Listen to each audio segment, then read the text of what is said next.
बातें तो है।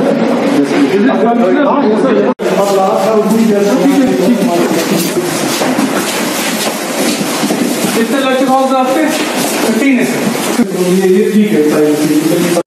जिस दिन हम आए थे उस दिन करवाई थी, फिर बीच में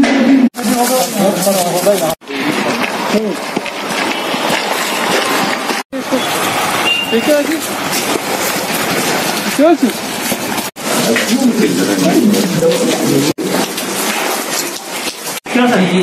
यहाँ पे सीटा फर्नीचर जो टूटा हुआ है इसलिए दो चीजें भी अब उन्होंने शिफ्ट किया है। ठीक है